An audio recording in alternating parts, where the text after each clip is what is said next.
Hey, this is Mike. Thank you so much for choosing this video. Today I'm checking out a 2021 Toyota Corolla in the XSE trim level. This vehicle is sitting on 225/40 Yokohama tires wrapped around 18-inch alloy wheels with a gloss gray finish. It also has four-wheel disc brakes with ventilated rotors in the front and solid rotors in the back. The name of this color is Blueprint, and the sun is quickly fading right now, but hopefully you can get an idea of what this color looks like.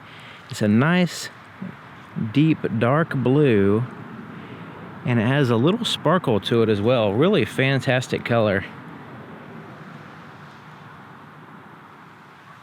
So here in the front,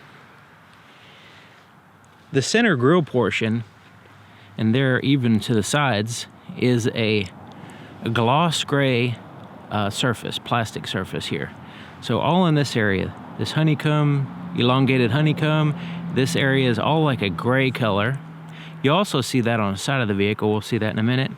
And then you have the body colored down here as well.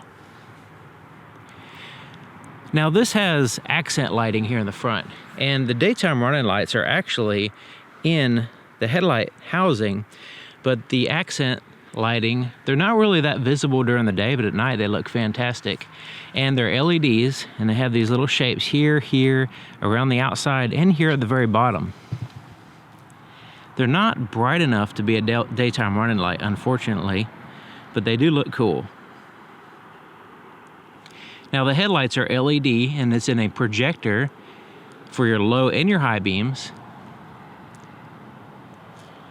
Looking at the profile, that gray that we found in the front it's the same gray that's in the wheels, but you also see it here at the very bottom, right in this little strip. The handles are body colored. The upper portion of the side mirror is also body colored.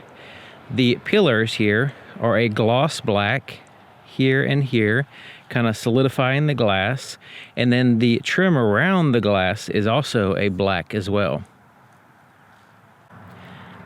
This is what the key looks like, and it's a full proximity system key, and it's fairly light and it's smooth on the outside, and it has a physical key here on the inside when you need it that you can take out, but you also have some useful buttons: lock, unlock, the ability to release the trunk, and a panic button. Let's go ahead and push that panic button.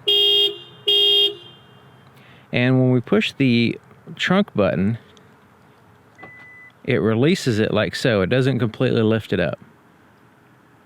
So as long as you have the key with you, it could be in a pocket, in a bag, as long as it's with you on the outside of either the driver's side door or the passenger side door, you can lock the door by placing your finger over the sensor indicated by these two little lines to lock it. So we can put our hand over it, we can put our finger, whatever. It'll lock the door. To unlock it, you simply put your hand behind the handle. There's a sensor back here. As long as the key's on the outside of the door with you, it allows you access to the vehicle and unlocks the door. You also have a physical key location here on the driver's side only. Here's the inside of the passenger side door. Now it's mostly black. It does have some metallic accents there, a gloss black piece there in the handle, and some blue contrast stitching. Now this upper portion of the door from here up is a soft touch. It's kind of like a Nerf type material. This is soft touch for your armrest, and that's kind of like a vinyl or synthetic leather. The rest of the door is a hard touch, hard plastic. This passes through here, and there's a bottle holder and a storage area there.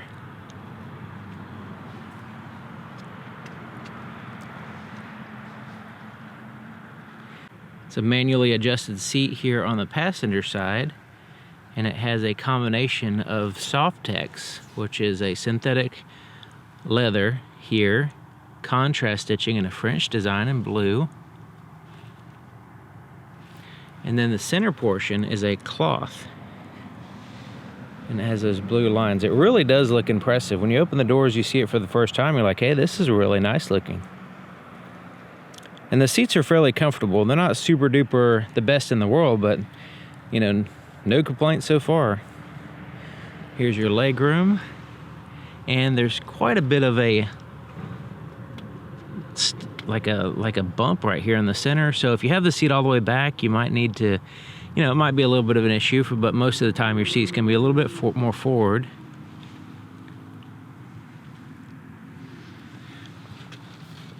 There's the glove compartment. Smooth plastic on the inside and pretty standard size. Now this is a hard plastic down here, and then when you get up into here is all soft touch, and it's kind of like a rubbery type soft. You do have some more blue contrast stitching there and metallic accents.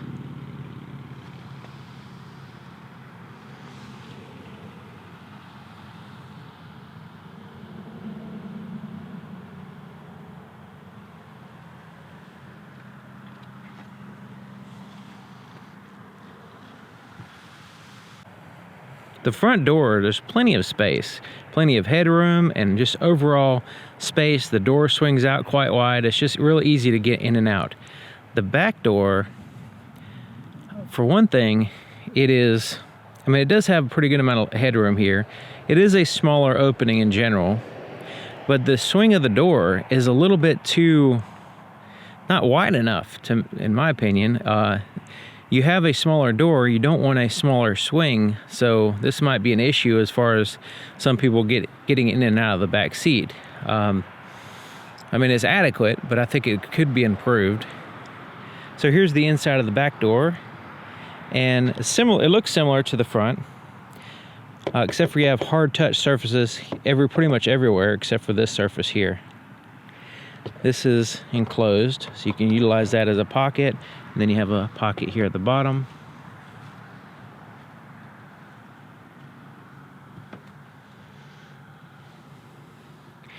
And this is basically a bench seat with some slight bolstering. It does have the latch system for car seats or ISOFIX, but it has these little plastic covers. So you'll have to find a place for those, otherwise you're just gonna lose them. And it kind of looks not all that great without them or with them, but you know, that's the deal with that. Then you have this, you know, it's kind of different. Armrest with cup holders is here. There's the center portion.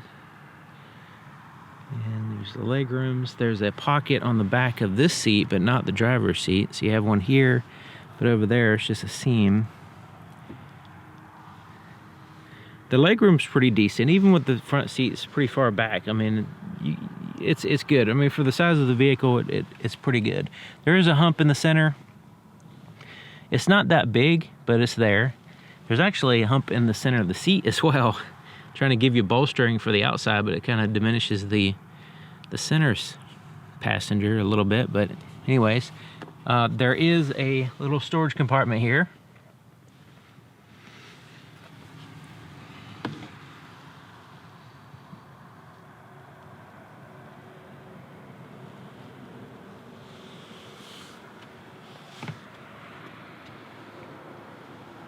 Taking a look at the back of the vehicle, there is a shark fin antenna right in here that's body colored. The third brake light is at the base of the rear glass. You have a little deck lid spoiler, and this is in that same gray color that we keep finding throughout the vehicle.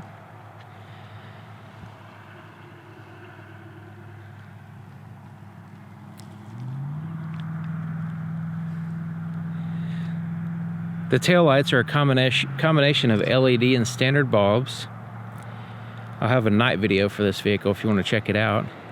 I like the way they have the badging, the XSE badging in red and chrome. That's pretty cool. You have more of that gray color down here as well, right in here. The backup camera is right there, and it's quite a bit offset. It's not in the center. It's kind of look tacked on. It's not integrated that well, and it's not centered. So you have an exhaust that's not hidden, and it's not intended to be. It has some chrome tips there.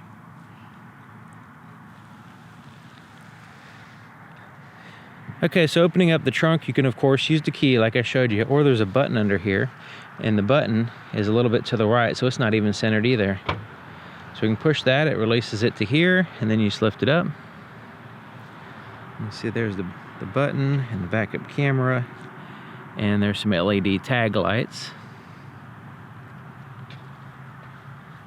So there's some carpeting on the underside of the trunk lid.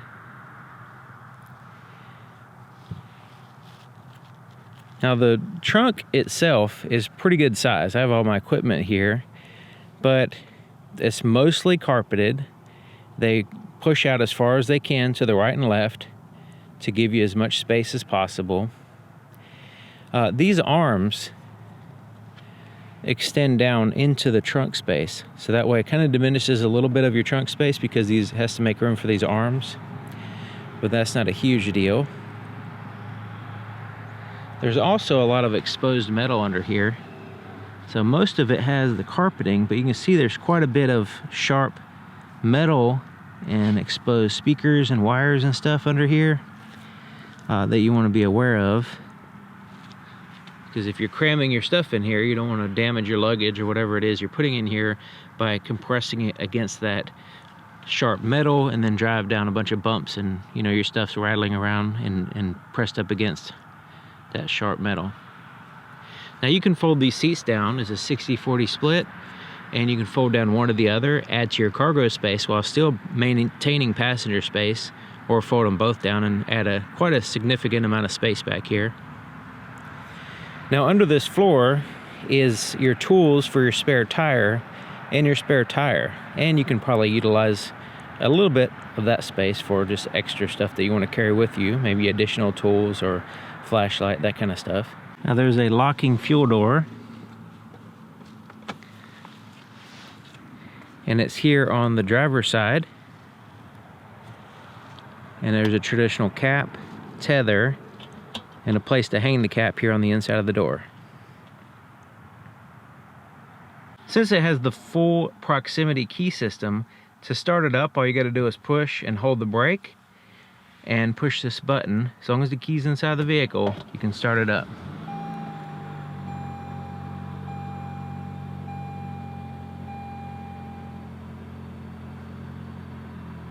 Here's the floorboard in front of the driver's seat.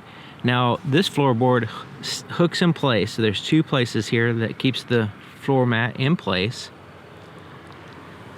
There's your accelerator and brake pedals. Footrest here on the far left with a plastic protection. Let's take a look under the hood.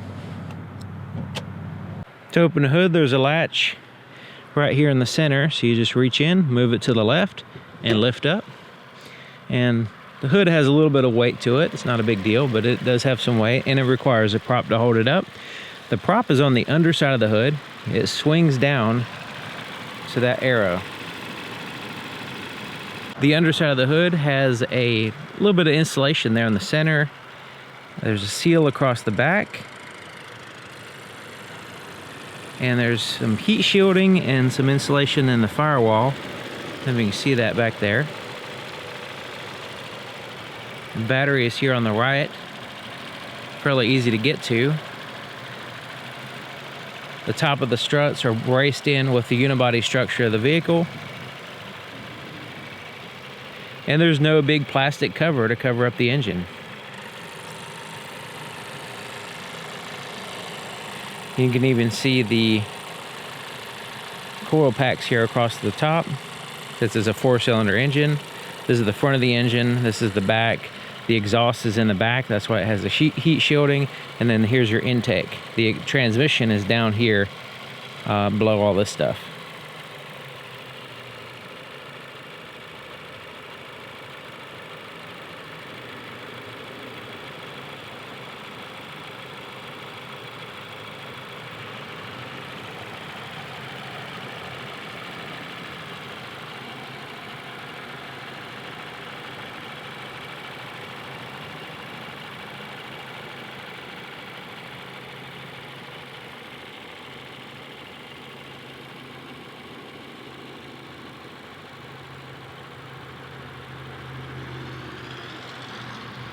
The inside of the driver's side door is just like the other side, except for it has a few more buttons. So there's your power window buttons, and all 4 doors are one touch up and down. So you can just one touch up and down. Also, your indicator for your blind spot monitor system is there in the side mirror, and it will illuminate. It's right in here. It's kind of hard to see when it's not illuminated, but it will illuminate when there's a vehicle in your blind spot, or with the rear cross traffic alert system when there's a vehicle coming from either side while you're pulling out of a parking space, backing out. Door lock controls are here. You adjust the side mirrors with this little joystick. You just turn it to pick a side and you can adjust it. Now the driver's seat is powered, unlike the passenger seat. So you can go up and down and tilt and all that stuff, and a 2-way lumbar adjustment as well.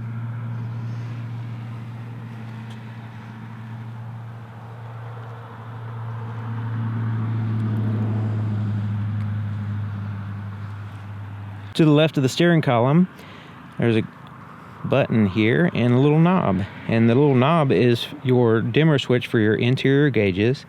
The button turns on and off, on or off your automatic high beams. Has a little indicator light. It also has a tilt and a telescoping steering column that you lock in place here. I'm sitting in the driver's seat checking it out, and I have this driver's seat all the way back and all the way down, just to give you an idea of the potential legroom. And when I say potential, it's actually a whole lot. So I'm 6 feet tall, and this is quite a bit further back than I would be able to safely drive, because I can barely touch the pedals here. And you know, when my leg's completely straight and the brake is not all the way down. So this is a little bit too far back for me. So even if you're taller than 6 feet tall, it should be no problem at all as far as the legroom here in the front. Now, of course, it diminishes the back legroom in the back of the back seat, but you know, it's surprising how much legroom is here in the driver's seat. Okay, so the steering wheel is a synthetic leather Softex material wrapped, and it's very comfortable. It has a good thickness, and it's a little bit soft but not too cushy. There's some grips here at the top.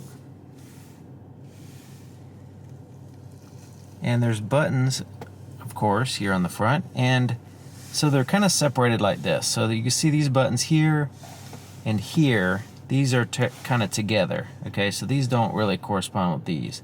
So this and this correspond with your radio. So the volume for your radio, voice recognition, mode, which is your audio source, and this is changing through tracks, like say USB, if you have a bunch of songs on a USB, or if you have songs on your phone, or radio stations, that kind of thing. Right above this area is your cruise control, and it has the normal cruise control functions, like you turn it on, set, resume, change your speeds, and cancel. But this is the radar adaptive cruise control system, and when you turn on the cruise control, this button sets the distance between you and the vehicle in front of you. So if you're cruising along, say at 60 miles an hour, and you have it set at 60 miles an hour, if somebody's going 55 in front of you, instead of you having to adjust your speed constantly, the radar adaptive cruise control will sense the vehicle in front of you and slow your vehicle down and set you at a set distance from them. And you can set that distance by pushing this button. It'll cycle through different distances. You also have the lane tracing assist button here, and this will kind of help you steer the vehicle a little bit as far as keeping you in the lane. It's not super, it doesn't really work all that great, so I usually keep it off. Depends on the lines on the road and all the different things there, but you can turn that feature on or off. Here on the left side, this OK and these arrows and this back button correspond with the screen between the gauges. We'll get to that in just a minute. This is your Bluetooth phone control, so you can answer and hang up by pushing that button. And you can use your voice recognition to make calls by you know, saying the name of somebody that's in your phone book, that kind of thing. The windshield wiper controls are here on the right side, and on the left side is your turn signal. It also has your headlight controls. Daytime running light off position, DRL off, automatic, parking, and headlights are here. Now I have a night video if you want to check it out on this vehicle. Okay, so here is the gauge cluster, and it has a physical RPM tachometer there on the left side. On the right side is your fuel gauge and your engine coolant temperature. In the center is a screen, and so you can see it has a digital speedometer, a clock, outside temperature, your odometer, and also your trips are right here as well, and then what gear you're in, and it'll let you know if your cruise control is active, that kind of thing. And your blind spot detection system, your blind spot monitor, it lets you know that that is active as well. Okay, so using these buttons here, we saw those. I'm going to pull the seat up because I'm so far back, and we're going to look at this screen a little bit more in detail. So I have the OK arrows, so I'm going to scroll to the right. So when I do that, you see these little icons pop up at the bottom, and those icons, you know, have different meanings, of course. Let's start with the first one. It looks like a little leaf, and that gives our economy of the vehicle, the fuel economy, and distance to empty, that kind of stuff. And then a eco indicator here. So as you drive, there's a little bar that will show up there and let you know if you're getting a good fuel economy. Basically, if you're driving it too hard, it's going to, you know, diminish your fuel economy, of course. Scrolling to the right, the next icon will be your safety features. So the radar adaptive cruise control is saying it's ready right now. Once you set it, once it's set at a speed, it's going to give you information as far as the distance in front of you, that kind of thing, like this right here. So I can set the distance, and those little bars represent, you know, basically, it's not a set exact distance. It depends on your speed, but a relative distance depending on your speed type thing. Scrolling down, we just get a digital compass. Scrolling to the right, so this will be your whatever your radio is doing. The next one will be your trip distance and total time. Now this is since the vehicle started. The actual trip that you can reset is down here, and we use this little knob right here. So we can push that, trip A, trip B. So we can reset those independently, or we can go back to our odometer, and you press and hold this right here to reset the trip. All right, scrolling to the right, this is your lane tracing assist. You can turn that on or off here. Your collision warning systems, blind spot monitor, rear cross traffic alert, all this stuff can go. You can turn it on or off.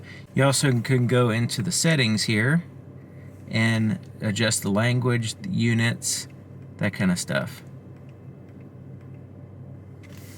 All right, scrolling to the right again will be stored messages. So if there's any kind of message that pops up, you know, like you need fuel or whatever, or time to change the oil, then it'll pop up and then it'll be stored in this particular screen. Scrolling to the right again takes you back to the original icon that we were at. So that's kind of a quick rundown of what this screen's all about. Now there's a lot of information there. You don't have to go through all that stuff all the time. You could just, it's only there in case you need it type thing. So we saw the start button. So here's the touch screen. And it has physical buttons on the outside. There's a little bit of a glare. There's some gloss black there on the edges and the bezel, and the screen is actually, I mean, the glare on the screen is kind of, the camera makes it look worse than what it really is. Okay, so let's go home. And in the home screen, you have these split between these three different information sources. So your Bluetooth audio, phone, and your navigation. So you can quickly go into the audio, and you can change the source. And let's say you want to go, you have AM, FM, satellite radio, USB, and Bluetooth. You can reorder those. Let's go ahead and go to the satellite radio. These are the And so you can see what's going on there. You have your favorites there at the bottom, presets, and then you have some album art and information there. You can always adjust the sound by clicking that, and you also have additional options as well. Alright, so now we have that instead of the Bluetooth here on the home screen. But let's go to the menu. So this gives us the full options here. This is similar to a cell phone, in which has these tiles that you can make selections. So you can put in a destination for your navigation. You can go to your audio, you can go to your phone, you can go to apps, we'll get to that. Projection, this is for Apple CarPlay or Android Auto. You can utilize that. Information, this will be information about the vehicle. You can also get weather information and vehicle alert history. The first one, Eco, that just kind of shows you fuel economy and stuff like that, and your range. And also you can see history.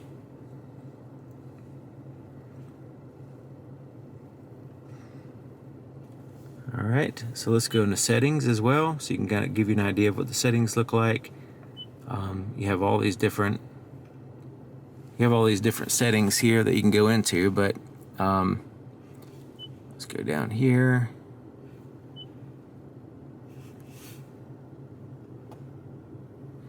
Alright, you also have your apps. So let's go to apps. And you can set up a Wi-Fi in the vehicle. You can also, the Remote Connect, that's a pretty interesting program because it's an app on your phone and it connects with your car. You can actually lock and unlock the doors. You can start the vehicle remotely. I'm talking, you can be in another country and do it. And you can look at the status, whether the doors or the windows are open. It gives you a lot of information about the vehicle. Also where the vehicle is located, how fast it's going, all kinds of stuff. So if somebody else is driving your car, you can basically find out if they're speeding or whatever. It's pretty interesting. But that is a separate app that's on your cell phone, and you register your vehicle, and then you have all those options. So that's found here in the apps.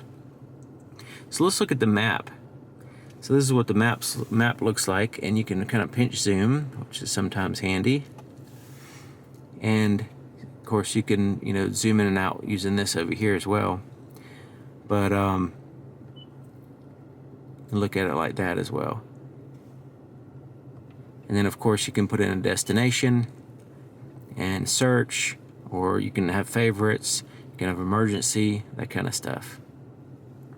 And have a whole contacts list if you have different people that you go to all the time.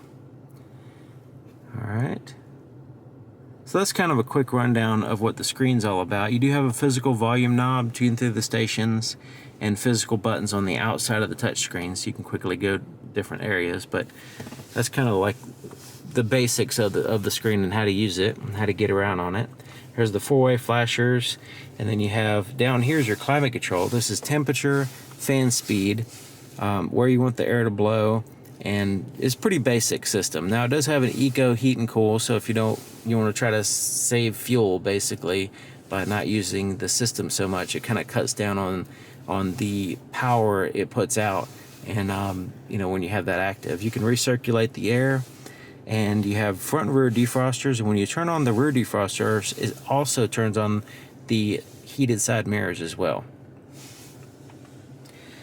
Down here is heated seat controls. So it's basically a low and a high or off for both the driver and passenger. There's also a wireless charger in here. And so it's a little rubberized surface that you can lay your cell phone. We'll have to turn it on. So there's a button here to turn that feature on, and it enables it. If you have it turned off, you could just put stuff, just use it as a little storage area. But when you're charging your phone, you want to, make sure there's nothing underneath the phone so it doesn't get in the way. But yeah, you can wirelessly charge your phone. You just have to turn it on. All right, so there's the shifter, and then you can see there's some buttons around the shifter. So let's first put it in reverse so we can see the backup camera. And you can see it's slightly offset. You can see a little bit more of the tag on one side than the other.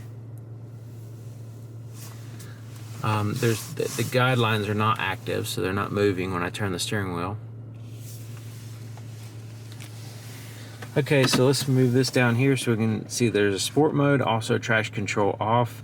Default will be on, but those are buttons there. Sport mode would emphasize power and performance over fuel economy.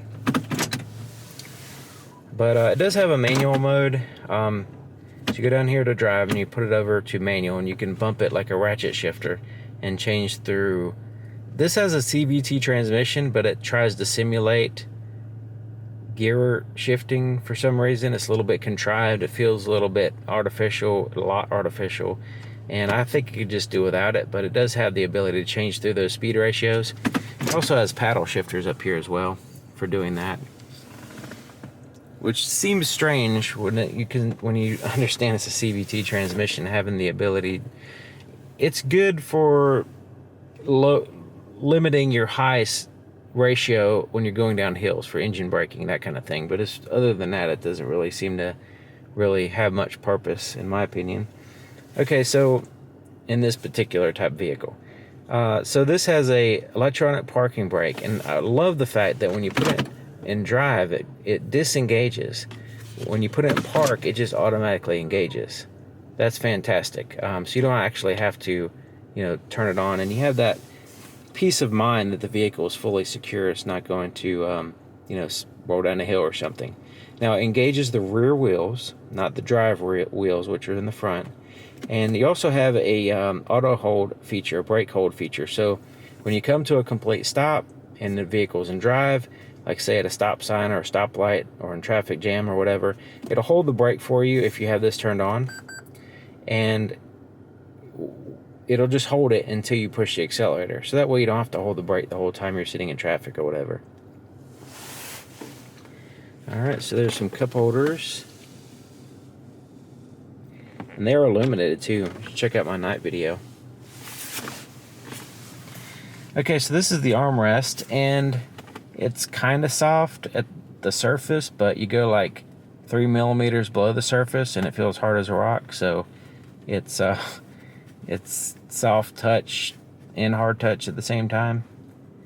It feels like you lay a rag over an anvil. So is that soft? Yeah, it's soft on the outside, but not very soft. This slides forward and back, and it also lifts up, but it doesn't hold itself up. So I can lift it up and it'll just flop back down. So you have to lift it up until it locks in place, like so. And this is the storage compartment here, and there's a 12-volt power supply and a USB charger in here as well, and there's places for wires to go in and out of this compartment here and here.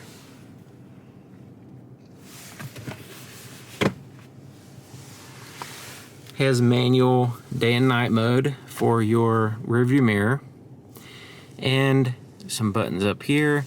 So there's some lights that you can turn on here and here. You could turn on all the interior lights by pushing that button, or have them turn on with the door by having that on. Now what's interesting, if you see, check out my night video, because just point something out, that these buttons to turn on the lights, all these buttons are dark. There's no backlit illumination for these buttons. So if you want to turn the light on, you have to just know where the light button is. So it's kind of odd to me. There's a lot of buttons in here that are illuminated, but these are the ones conveniently are not, and they're the ones you're going to have to look for when it's dark. So I don't understand it. So this is for your sunroof up here. We'll get to that in a minute. You also have roadside assistance emergency button here, which is luckily covered up, because you're gonna have to feel around trying to find the light button, and you might accidentally hit that button. So very interesting.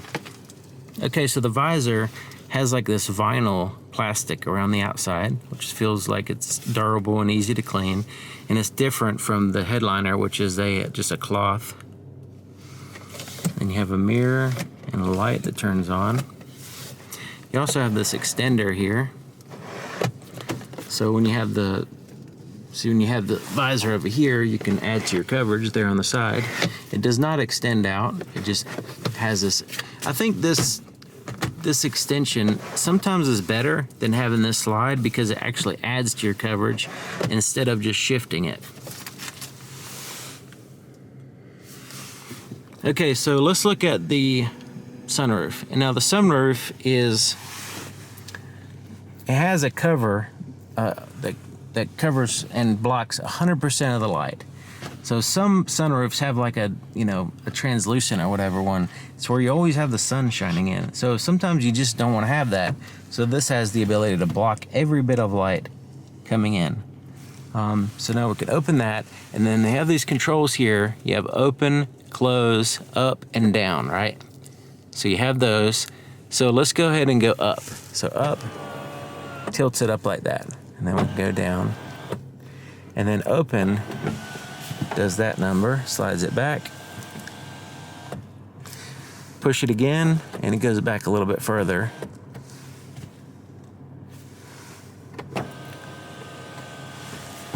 And close it up. Okay, so let's look at the visibility in the back.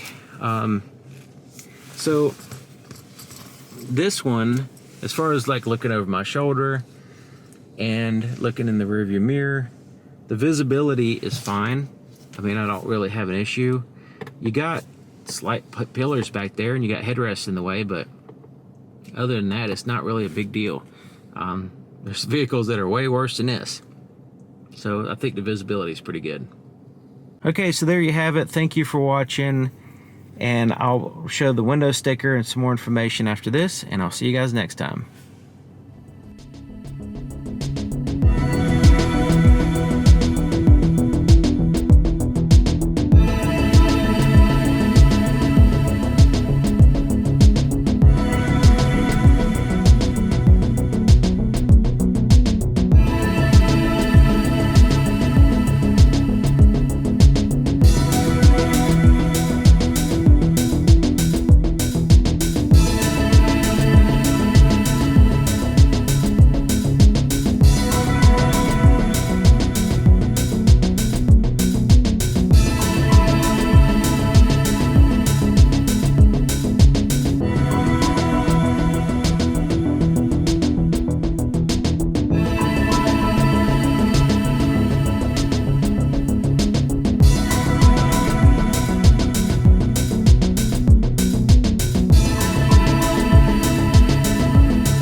This Toyota Corolla with the CVT transmission is a very good commuter car. It's the type of car that's easy to drive.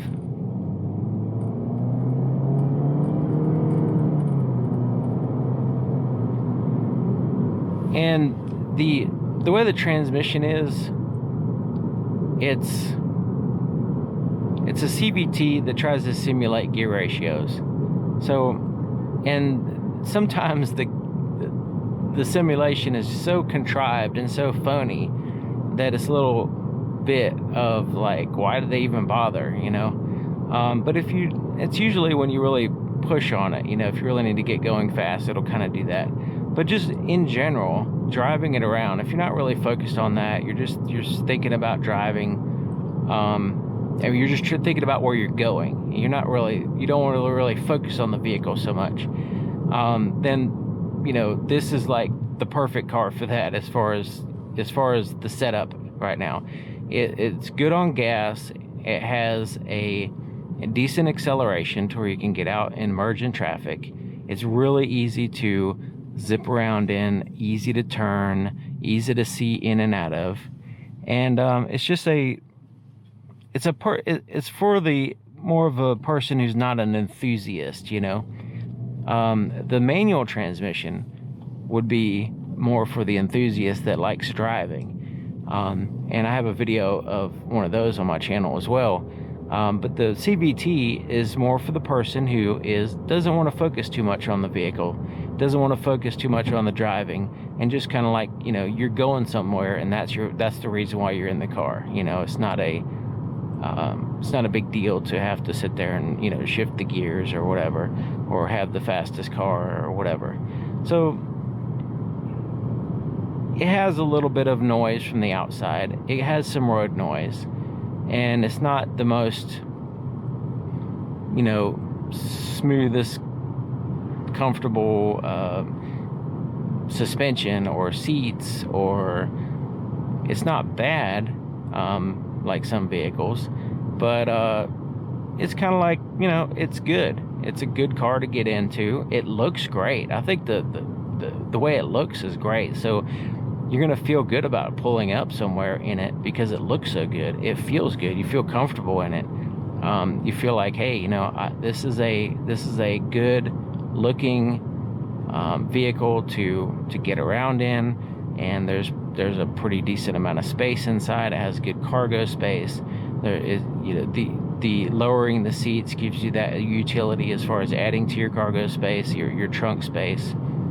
And, you know, it's a Toyota. It's a reasonable price. And the driving experience is pretty, nothing really stands out in an excellence area or a negative area. It's kind of like in between. Now, in the night video, I point out that the automatic high beams aren't the best in the world, but they're not that bad either. They do make mistakes sometimes, in which you can be prepared for that. But the you know, there's some positives to the lighting in the inside. There's some negatives. I think this is a good option for a lot of people. I really do.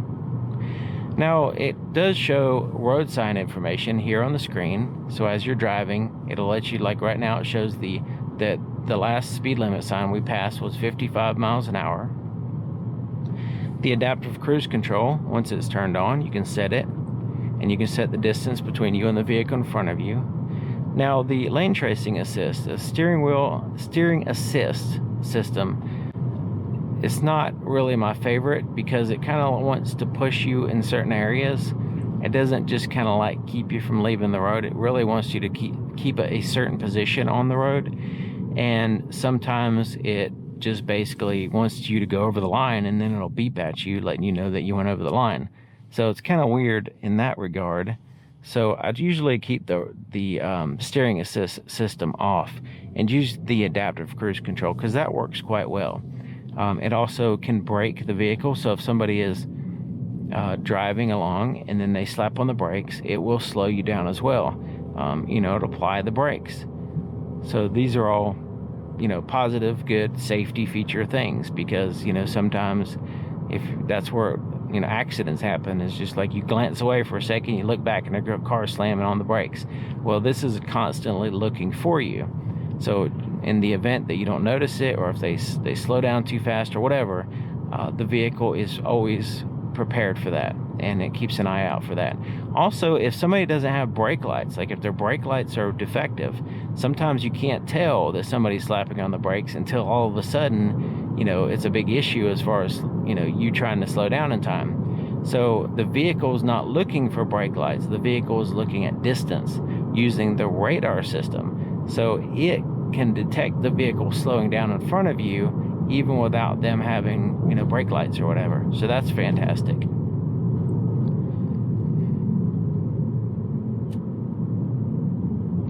You can tell that there's some road noise coming in, and it's one of those things that, once you get used to it, you don't really notice it too much. But if you're coming from another vehicle that's very quiet, and then you get into this vehicle, then you can pretty much tell the road noise.